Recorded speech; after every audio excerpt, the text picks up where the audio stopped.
para conduzir este painel, passo a palavra para a moderadora convidada, Fernanda Camargo, da Right Capital. Bem-vindo a todos, bem-vinda, Fernanda. Bom dia, Luísa, bom dia a todos. Obrigada pelo convite. Bom, eu vou só conduzir aqui, eu vou vou conduzir em português e as perguntas para o Axel eu vou em inglês, porque eu acho que a tradução simultânea resolve. Então, eu gostaria só 2 minutos, né, de pedir para cada um se apresentar, e aí a gente entra falando da inovação no Estado para garantir um ecossistema de impacto. Por favor, Ciro. Bom dia, turma. Bom dia, Fernanda. Bom dia, Axel. 2 grandes parceiros de primeira hora do trabalho que a gente tem feito dentro da Secretaria de Governo Digital. Eu hoje atuo como secretário adjunto aqui no Ministério da Economia e estou muito contente, muito satisfeito de poder participar aqui com vocês. Acho que é muito importante a gente alinhar sempre o nosso trabalho com os impactos positivos. Estou à disposição. Obrigada. Axel. Bom dia a todos. Eu vou falar em inglês, preciso praticar mais meu portunhol. Axel Riffon, I'm a digital development specialist. I had the pleasure to work last a little more than a year, been working on digital ID, and I'm currently based in Lima. So enjoying to be part of this panel and looking forward to this very interesting session and great panelists. Thanks a lot. Bom dia a todos. De poder falar pouquinho, né, como de tanto peso. Então, meu nome é Felipe, eu sou diretor de inovação e governo do Impact Hub, à frente das operações do IDEAGov. O IDEAGov é um programa de inovação da Secretaria de Desenvolvimento Econômico do Estado de São Paulo, junto com a Secretaria de Governo, junto com a Procuradoria-Geral do Estado, do qual tem o Impact Hub como executor. Então, eu estou à frente das operações dessa iniciativa. Um prazer e obrigado aí pela oportunidade de estar aqui hoje. Obrigada a você. Bom, eu queria começar só fazendo um pequeno resumo, né, um pouco da história da Right e o envolvimento com a história do impacto, né? A Right Capital é uma gestora de patrimônio, a gente nasceu em 2014. Uma das primeiras reuniões que eu tive antes de ter escritório foi no Impact Hub, porque a gente chegou até a considerar ter um escritório lá, mas depois, devido à confidencialidade da nossa atividade, não era possível. Então, eu tenho noção da importância disso no Brasil. E eu acho que eu queria contar um pouco dessa história da importância, né, da digitalização do governo. Eu acho que o Ciro vai entrar bastante nisso, e falar só 1 minuto do ponto de vista, e aí a gente vai entrar falando do Digital ID e depois do Ideias Gov aqui no estado de São Paulo. Bom, tem uma história engraçada, né? Eu acabei me aproximando muito da Índia por causa dessa história, e numa dessas reuniões com um indiano, eu estava sentada do lado dele quando esse cara entrou num aplicativo no celular dele e entrou numa conta, né, com a biometria. Naquele momento eu perguntei, nossa, mas o que é isso, né? E o indiano respondeu, you don't know India's tech, né? E o India's tech é que a Índia tinha digitalizado 1,3 bilhões de pessoas. E aí eu fiquei super curiosa para saber o que isso significava. E aí fui atrás de entender e tudo mais. E nessas eu acabei conhecendo o Nandan Nilekani e o Sahil, que trabalhou com ele. E uma coisa que o Nandan falava é que na Índia eles fizeram todo esse sistema para uma das coisas mais importantes. Se você quer ter uma nação forte, você precisa ter um povo forte, né? Uma população forte. Então, ele falava empower the people. E a razão do Digital ID era o data to the people, ou seja, as pessoas poderem ter controle sobre os seus dados, ganharem dignidade e acesso a serviços. eu me encantei demais com isso e foi aí que eu acabei, né, me envolvendo, ficando muito amiga, né, do Ciro, Luiz Felipe, o Axel. Então, eu gostaria de começar perguntando um pouco, né, pedindo para o Ciro contar sobre a digitalização, processo de digitalização no governo, e depois um pouquinho sobre o Digital ID. Ciro. Às vezes eu me atrapalho aqui, parece que o anfitrião pediu para eu ativar meu som, não sei se vocês estão me escutando, eu ativei também, às vezes eu me atrapalho um pouco com os comandos. Vou tocando aqui num clima também de muito bate-papo, Fernanda, acho que vale a pena a gente trocar um pouco de ideia sobre esse processo de digitalização e acho que tem uma convergência muito grande com todo o trabalho que essa comunidade do Impact Hub vem fazendo em outros projetos. Por quê? Porque para nós, e aí o primeiro grande recado que eu queria deixar bem claro para todos é que, assim, quando a gente fala de governo digital, muitas vezes a primeira impressão é de que a gente está falando de uma aplicação massiva, intensiva de tecnologia naquilo que existe de processos de governo. E está longe de ser isso. A nossa percepção de digitalização de governo, de entrega de um governo digital, ela vem de uma outra perspectiva. Ela vem da perspectiva de que o governo ele é, na verdade, um grande prestador de serviço. Por ser um grande prestador de serviço, ele tem como seu público-alvo toda a universalidade da sociedade. A gente não tem a prerrogativa de escolher um público-alvo, a gente tem que atingir, de fato, com os nossos serviços, toda a sociedade. E essa sociedade hoje é uma sociedade que foi transformada pelas tecnologias digitais. Então, o governo digital não é a aplicação massiva e intensiva de tecnologia nos processos de governo.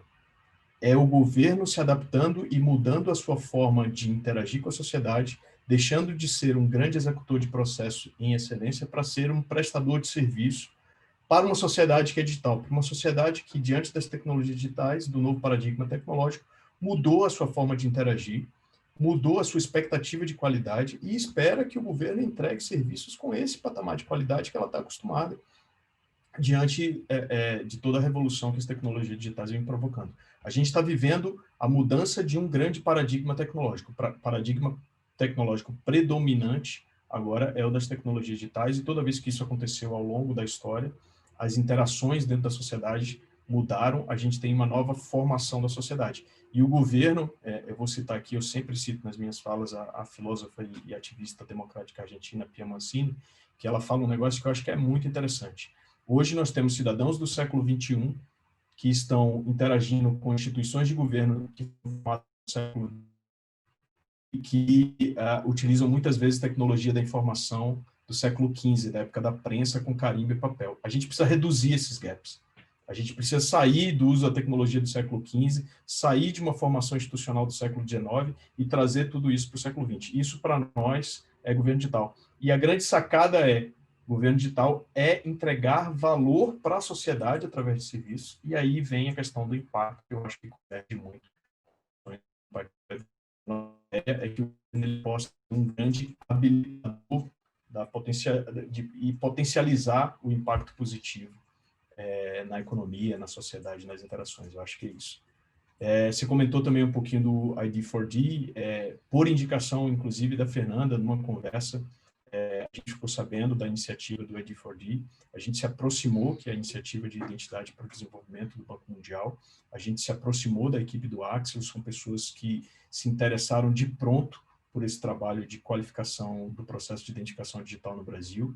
Como o Axel colocou na sua fala introdutória, já tem um pouco mais de um ano que a gente vem num trabalho conjunto de diagnóstico e de proposição de melhorias.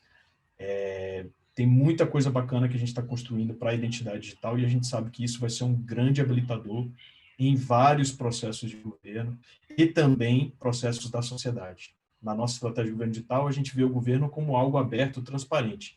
E aí, para além de dados abertos, é um governo que entrega soluções que habilitam determinados mercados. Então, acho que essa é a visão que a gente tem e como que a gente está construindo isso junto com a iniciativa da Identidade para o Desenvolvimento, que é uma turma também super capacitada, interagindo em vários países, que a gente tem aprendido muito com eles. Acho que é isso.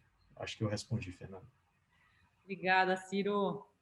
Axel, could you talk a little bit about, how the digital ID can help with the development of countries, of let's say, you know, all these people that are invisible in your work? What have you been doing in all these countries?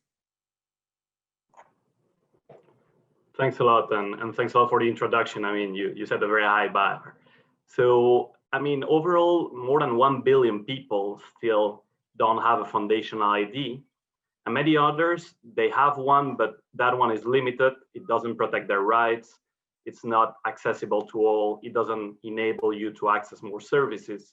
So for that reason, the UN Sustainable Development Goals introduce explicitly Goal 16.9, which basically says that everybody will have, we need to provide everybody with a legal identity for all, including birth registration by 2030.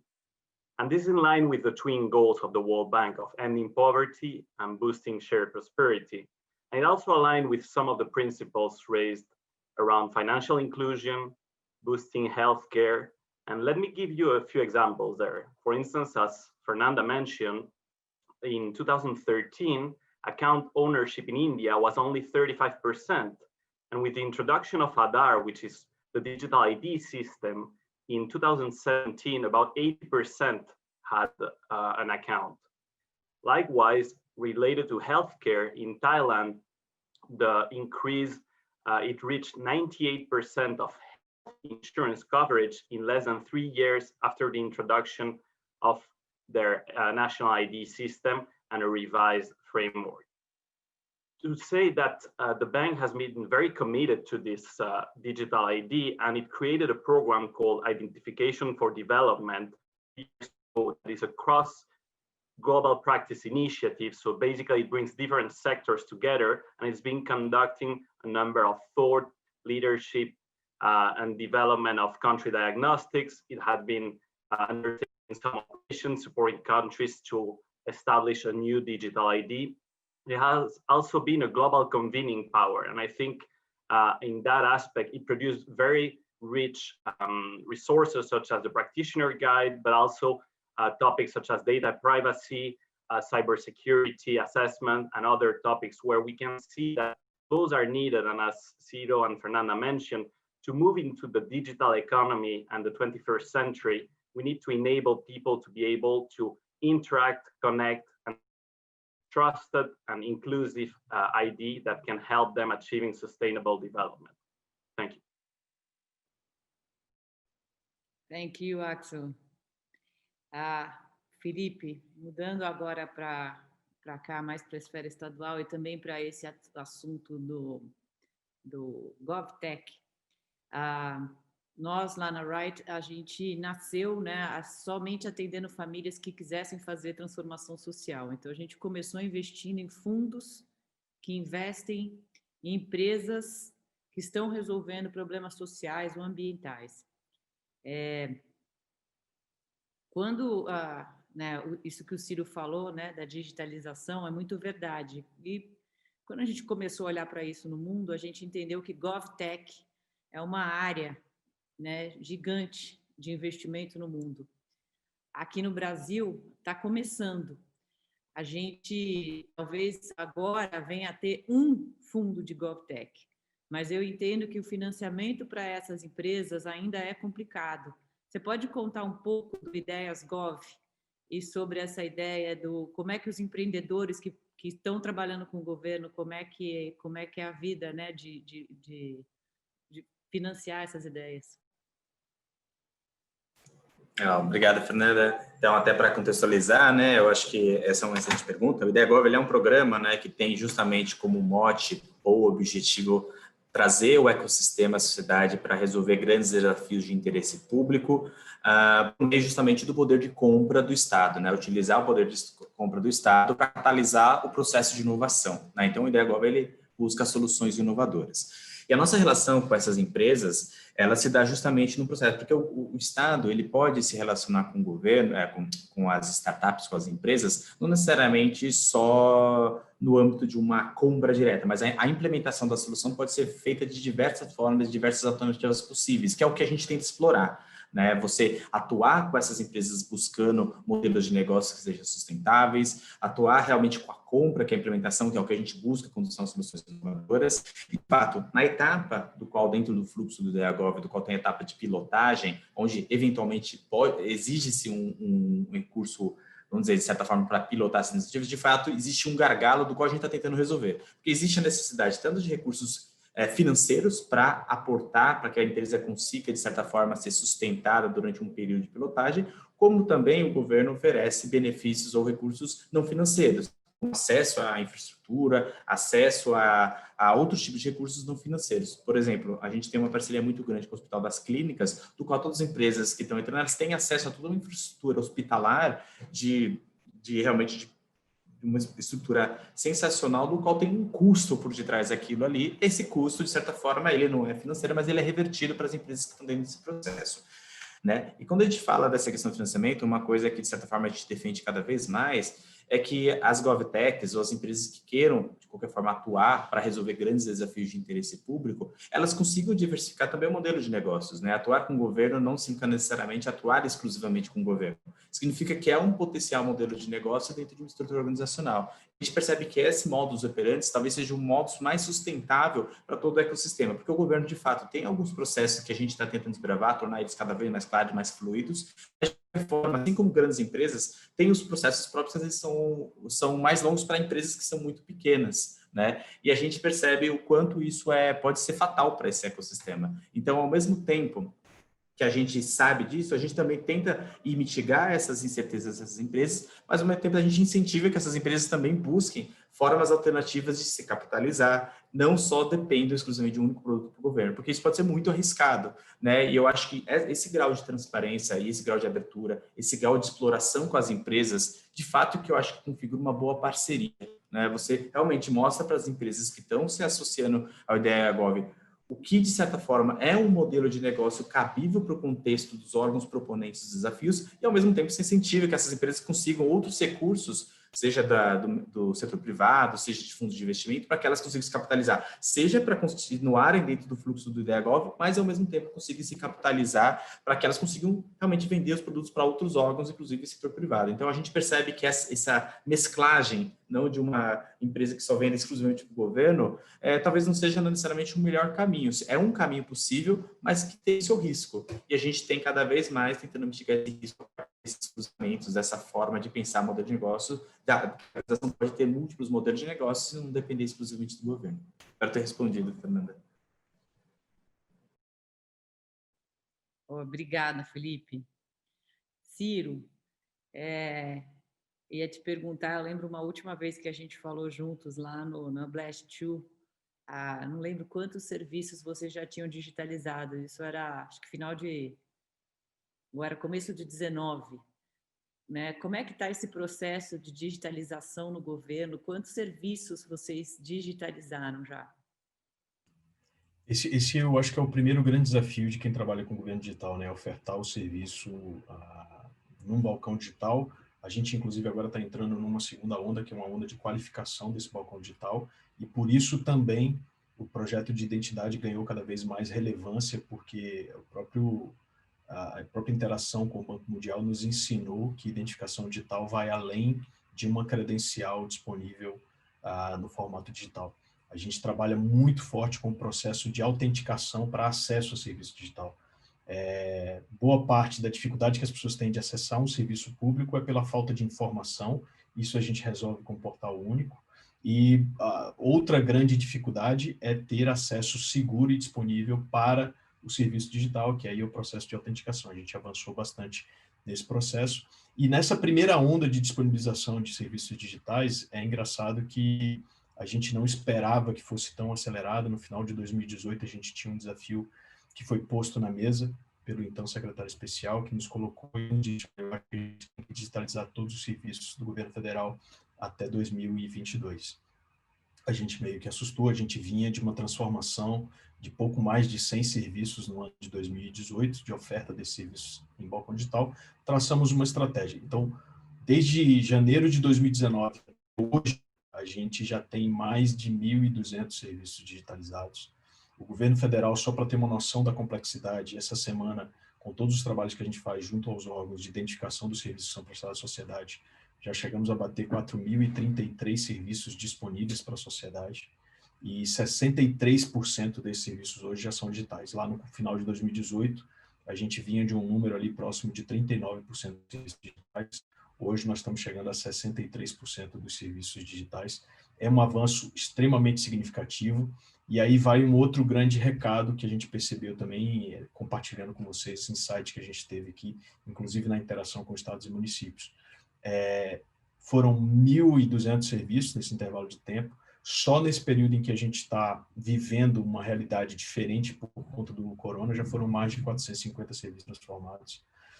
Eu não gosto de dizer que o corona acelerou a transformação digital, porque eu acho que tem uma perspectiva que tem uma certa questão negativa, mas antes, eu gosto de dizer que antes a estratégia de transformação digital de um governo era uma opção estratégica de qualquer governo. O governo poderia optar por priorizar a transformação digital. E depois da crise que a gente está vivenciando com o corona, eu acho que está claro que governo digital é uma dívida daqueles que trabalham com o governo, que lideram o governo para com a sociedade. Não existe mais a possibilidade de você tratar de gestão governamental sem falar de estratégia de transformação digital de serviço. A gente está devendo isso à sociedade, porque na forma como nós estamos vivendo hoje, com possibilidades de lockdown, com possibilidade de isolamento social abrangente, por conta de uma possível contaminação, é importante que todos os serviços permaneçam disponíveis no canal digital. Então, a transformação digital passou a ser uma dívida do governo. A gente está avançando muito rápido, mas a gente sempre olha para aqueles 37% que falta, a gente precisa avançar. E não digo 4.033 serviços com orgulho, porque eu acho que tem muita coisa que a gente pode, inclusive, consolidar, a gente pode integrar e pode fazer deixar de existir, trazendo mais conveniência para o cidadão também. Esse é o cenário que a gente está vendo hoje de número de transformação digital, Fernanda. Obrigada, Ciro. Axel, could you talk a little bit of, this, the authentication process, how the privacy, the protection of the ID? Yeah, thanks a lot, Fernanda, and very interesting. It became an issue, with all this hacking during the pandemic and everything. This is a very big deal now. Yeah, no, totally agree. And let me just start. I think it's important to mention that the World Bank has been supporting what we call the principles on sustainable identification. And in November last year, we were lucky to have been invited by the ENAPI to present those principles during the Semana de Inovação in Brasilia. And very lucky because we were in the same week of Arari. So I think it really shows the commitment of the Brazilian authorities towards really pushing the digital agenda. And we've seen that with the driving from SGD and the rest of the government. On those principles, as you mentioned, some of them are related to inclusiveness and universalization, such as Ciro mentioned, where basically you're trying to close the digital divide. There are still people who can't access those services because they don't have connectivity. Those are some of the risks. And I think despite all the negative aspects, the pandemic has basically shown how much we still have gaps and how much we need to invest in that, in improving broadband connectivity as a key enabler towards facilitating digital government and access to those services. Secondly, the principles mention as well the importance of inclusiveness, in the sense of having everybody having an ID, so don't leave anyone behind, but also having a design, privacy and security by design perspective.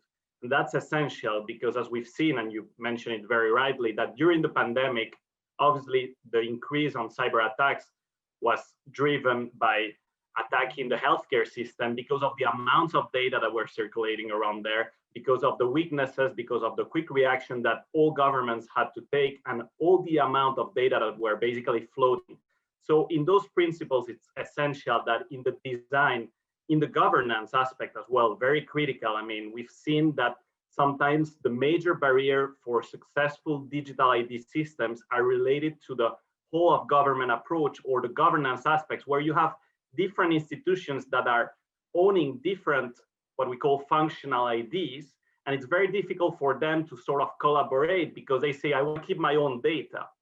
And I think what's really commending is the Brazilian authorities are trying to find a way to say, let's keep those data sets, but let's make sure we have an interoperable data platform, secure, safe, reliable, where we can benefit from those existing data sets. You have some of the most advanced cash transfer programs, such as Bolsa Familia and others. So why won't you use those to basically improve inclusiveness, to reach more people, to facilitate those transactions, to move into government to people payments? As we saw during the pandemic, many governments increase a lot those digital transactions to transfer those digital means. I mean, we saw it was basically a trigger, a push. We saw that in a number of countries, and the World Bank has been supporting those movements and through different operations.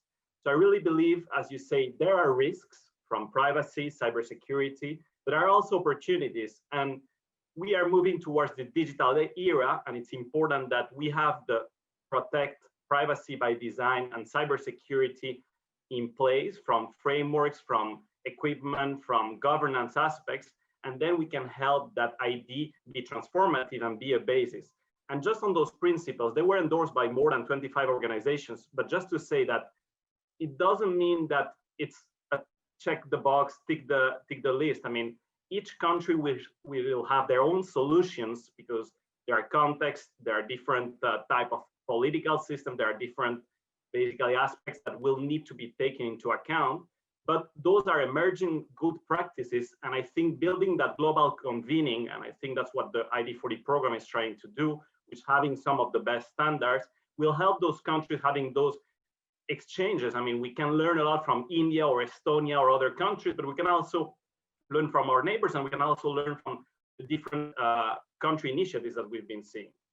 So overall, we believe that digital economy will need those aspects, will need a reliable digital ID, a reliable connectivity and universal access, and those enablers related to data privacy and cybersecurity, which need to be part of that overall package. And the World Bank has been supporting that and will continue doing that in the next years. Thank you. Thank you, Axel. Thank you. I will just move to some questions here. Lucas is asking, sorry, I'm going back to Português. Felipe, essa pergunta é para você. Você acredita que o governo de São Paulo deveria dar um tratamento diferente aos negócios de impacto no seu processo de compras públicas? E quais são, na sua opinião, as áreas de maior potencial no estado de São Paulo que os negócios de impacto poderiam vender seus serviços? Legal, boa pergunta. Eu vou começar pela segunda, tá? Que é justamente as áreas, né? Atualmente a gente está muito de olho agora em como é que o plano plurianual, do governo tem se relacionado com as UDSs, né? Então o governo do estado de São Paulo tem feito um esforço bastante grande em atrelar o seu plano estratégico, por assim dizer, e gasto orçamentário em relação aos UDSs. E isso, de certa forma, tem mostrado algumas lacunas de oportunidades bem interessantes no governo do estado e, de certa forma, como isso atrelado a objetivos mais macros. Existem áreas que... E por que eu trago isso? Porque essas áreas vinculadas tanto ao PPA como às ODSs, elas acabam primeiro mostrando onde, de certa forma, o governo está priorizando suas ações e, do outro lado, também priorizam como isso está dialogando com alguns objetivos macros aí que todo mundo, de certa forma, tem seguido. Existem áreas que, de certa forma, já tem sido dito que, se não tiver ações muito contundentes para que o governo busca atingir, não vão ser atingidas dentro do período estabelecido aí pela ONU. Então, uma área que realmente começa a ficar muito evidente é a área de saneamento básico, no Brasil, não só São Paulo, tá? A área de saneamento básico é uma área muito estratégica e importante, se dá uma olhada. Moradia é uma área muito estratégica também, não tem se dado a devida atenção. Então, existe saúde, é uma área que vai ser hiper impactada pós-pandemia, então a gente não pode esquecer que tem uma questão de backlog na área da saúde que vai ter um reflexo muito importante pós-pandemia. Então, assim, a gente realmente está com foco bastante grande na Covid-19, mas todas as demais doenças ainda existem. E muitas das doenças estão, de certa forma, muita gente deixando de fazer exame, e isso está gerando um backlog que vai haver consequências nos próximos anos. área de desenvolvimento econômico sem falar. Então, assim, de certa forma, existem várias áreas, e assim, eu acho todas elas, de certa forma, estratégicas, mas eu diria para São Paulo, em específico, a área de saneamento básico, a área de desenvolvimento econômico e a área de saúde são áreas que vão ser bastante prioritárias e que têm um mundo de oportunidades. Sobre a primeira pergunta, eu particularmente, eu até vou fazer uma analogia um pouco com o marco regulatório das startups também, tá? Eu acho que dá para fazer um paralelo em relação a isso. Eu acho que a grande dificuldade que eu acho que teria nisso, eu não acho, nem vou dizer que sim, nem pelo não, mas eu acho que as definições são importantes, né? Então, por exemplo, quando a gente olha o marco regulatório das startups, eu acho a grande fragilidade do marco é justamente o que são startups.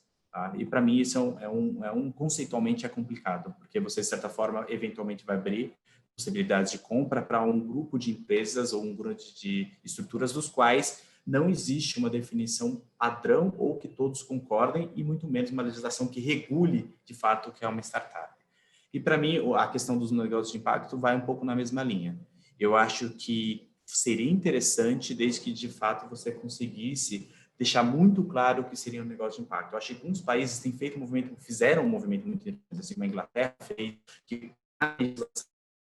tendo que fazer com que o gestor público interprete ou crie iniciativas a partir da interpretação, porque aí você joga os riscos para o outro lado. Eu acho assim, no momento que você consegue estabelecer parâmetros bem definidos, claros, do que são negócios de impacto, do que são startups, do que for, eu não vejo problema algum, porque você pode, de certa forma, realmente alimentar e trazer um impacto social gigantesco. A única questão é justamente essas grandes definições que amarram isso e que, de certa forma, você consiga ser claro do que você está querendo dizer com isso. Então, a minha resposta não é nem sim pelo não, eu sei que fica meio em cima do muro, mas assim, eu diria que sim, desde que você consiga definir muito claro, porque você pode realmente trazer o poder privado para resolver desafios de interesse público, mas eu acho que sim, tem que ter, de certa forma, uma clareza de definição sobre o que seria e, de certa forma, que você conseguisse padronizar. Negócio de impactos é isso, isso, isso, aquilo. Não vai agradar gregos e troianos, mas pelo menos isso faz com que, pelo lado do governo, seja claro e você consiga ter ações contundentes e objetivas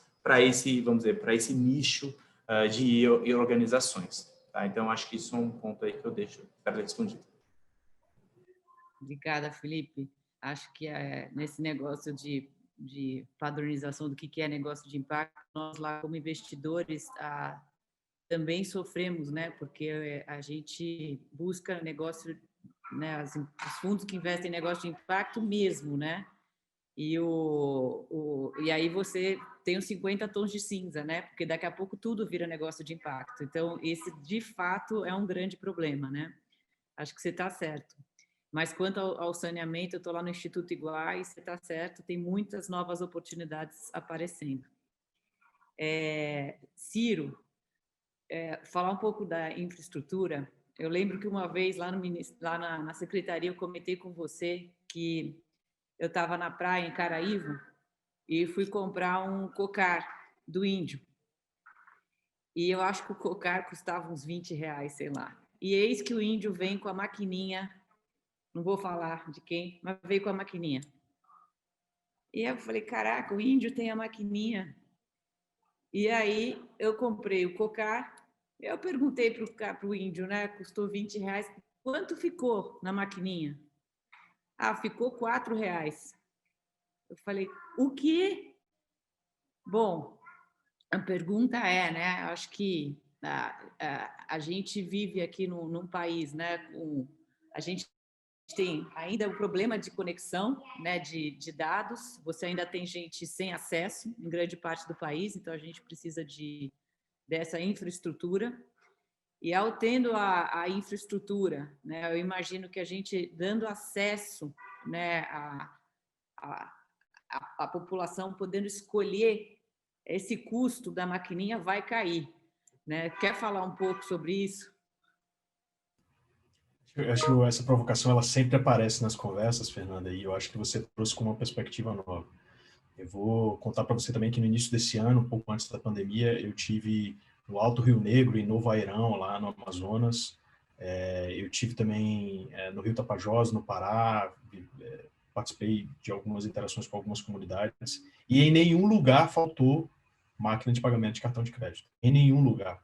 E a maioria delas, inclusive as máquinas mais modernas, por aproximação. Fiz uma viagem também no início do ano, que eu saí daqui de carro de Brasília, fui até Maceió, passando pelo interior da Bahia, de Sergipe e Alagoas. Em nenhum lugar faltou conectividade para fazer pagamento. Eu acho que a gente tem que reconhecer que isso são ciclos, né?